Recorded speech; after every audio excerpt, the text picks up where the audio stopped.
ভিউটা দেখেছো কি অসাধারণ, দুদিকে শাল জঙ্গল, মাঝখানে রাস্তা, সত্যি অপরূপ। প্রকৃতির এই অপরূপ সৌন্দর্য দেখে আমি একদমই মুগ্ধ হয়ে গেছিলাম, তাই ভাবলাম তোমাদের সাথে শেয়ার করি। তো হ্যালো এভরিওয়ান, আমি মেকআপ আর্টিস্ট সঞ্চিতা। আজকে আবারও নিয়ে চলে আসলাম তোমাদের কাছে একটা রিয়েল ব্রাইডাল স্টোরি।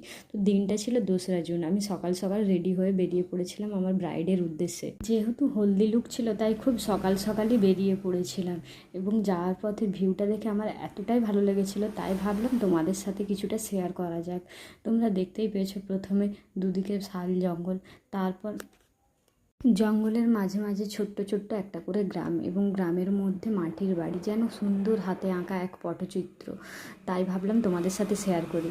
তারপর আমি লোকেশানে পৌঁছে যাই আমার ব্রাইডের। দেন গিয়ে দেখি আমার ব্রাইড তখনও রেডি হয়নি হলদি লুকের জন্য। ব্রাইড একটু লেট করেই বসেছিল, তাই আমি তোমাদের সাথে ব্রাইডের বিফোর লুকটা শেয়ার করলাম। তারপরে দেখে নাও আফটার লুকটা। খুব বেশি ক্লিপ নেওয়া হয়নি, পুরো যতটুকু নিয়েছি আমি ততটুকুই তোমাদের সাথে শেয়ার করলাম। আর তোমরা কিন্তু অবশ্যই জানিও আমার ব্রাইডের এই হলদি লুকটা কেমন হয়েছে। তারপর আমার ব্রাইড রিচুয়ালসের জন্য চলে যায়। আর এই যে দেখছো আমি ছোট্ট একটা ক্লিপ নিয়েছি। আমার ব্রাইডের ওই দিকের একটা রিচুয়ালস আছে জানো তো, যে পুরো গ্রাম, ওনাদের পুরো গ্রাম এরকম ব্যান্ড পার্টি বাজনা বাজিয়ে সবাই মিলে নেচে নেচে ঘোরে। এই রিচুয়ালসটা আমি লক্ষ্য করেছি অনেক দিকেই আছে, তোমরা জানো কি না জানি না। এই রিচুয়ালস পুরো কমপ্লিট হয়ে যখন ব্রাইড স্নান করে আসে প্রায় সন্ধ্যে 7টা, অনেকটাই লেট হয়ে গেছিলো। তারপর দেখে নাও আমার ব্রাইডের ফুল লুকটা কেমন হয়েছে।